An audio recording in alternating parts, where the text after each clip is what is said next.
এখানে একটা knockout football tournament হয়, যা আমরা বহুবার দেখেছি, আমিও নিজেও এসেছি। রাজেশ তার অন্যতম উদ্যোক্তা,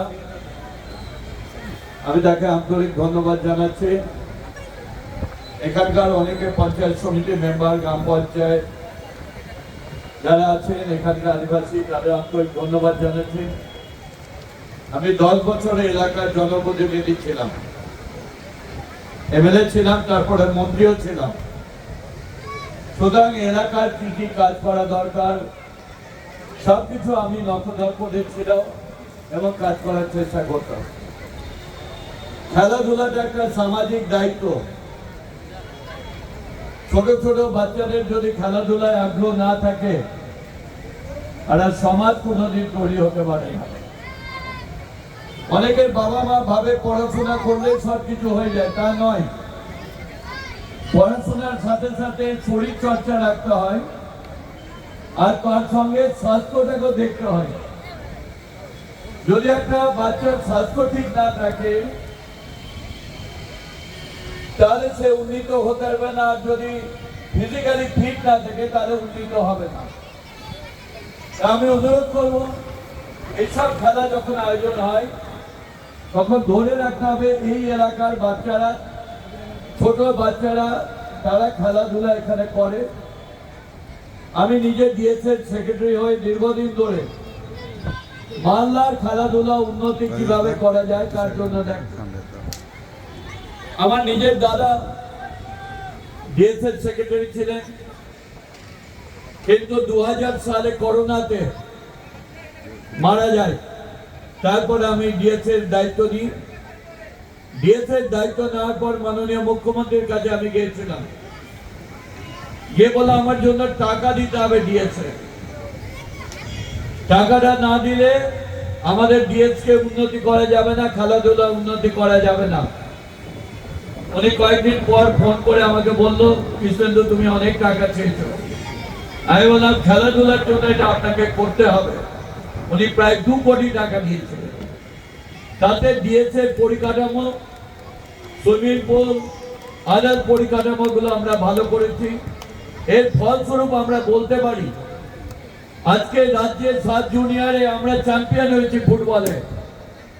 এটা একটা, আমাদের কাবাডিতে আমরা চ্যাম্পিয়ন হয়েছি, আমরা সুইমিং এ আমরা চ্যাম্পিয়ন হয়েছি, আমরা মহিলার ভূমিকায় আমরা অগ্রণী ভূমিকা নিয়েছি। আমাদের মালদার ছেলে সিএবিতে চান্স পেয়েছে, মালদার মেয়ে আজকে বেঙ্গল ক্রিকেটে চান্স পেয়েছে, বেঙ্গল ফুটবলে চান্স পেয়েছে। এটা আমাদের কাছে গর্বের বিষয়। কাবাডিতে চান্স পেয়েছে বেঙ্গলে। খেলাধুলার মানকে আমরা যদি উন্নীত না করি, তাহলে কোনো ক্লাব, কোনো সংস্থা বড় হতে পারে না। এখানে মাঠ আছে, সুন্দর মাঠ আছে, এটাকে আমি এর আগেও বলেছিলাম। এই মাঠটাকে যদি ভালো করে ঠিক করা যাবে। গৌতম এসে আমার সঙ্গে, আমার অত্যন্ত স্নেহভাজন গৌতম, ও আমাদের কাউন্সিলর আছেন।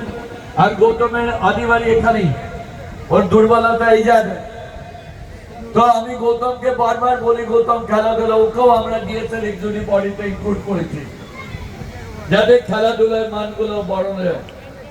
কয়েকদিন আগে আপনারা দেখেছেন, সারা ভারতবর্ষ থেকে 7টা রাজ্য আমাদের এখানে খেলেছে, আর 8টা রাজ্য বহরমপুরে।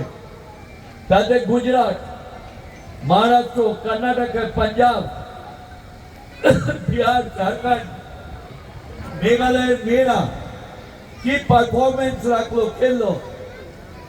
এখান থেকে ঝাড়খণ্ড জিতে যায়, ওখানে গিয়ে মণিপুর আর ঝাড়খণ্ডে, সেখানেও আমি উপস্থিত ছিলাম। ওইখানে মণিপুর জিতে যায়, কারণ মণিপুরের টিমটা অনেক ভালো ভালো খেলেছে। আমরা এই খেলাগুলো আনি কেন? আমাদের মতো ছোট শহরে এই ধরনের খেলা পাওয়া যায় না। তাহলে এই খেলা আনতে গেলে অনেক কসরত করতে হয়।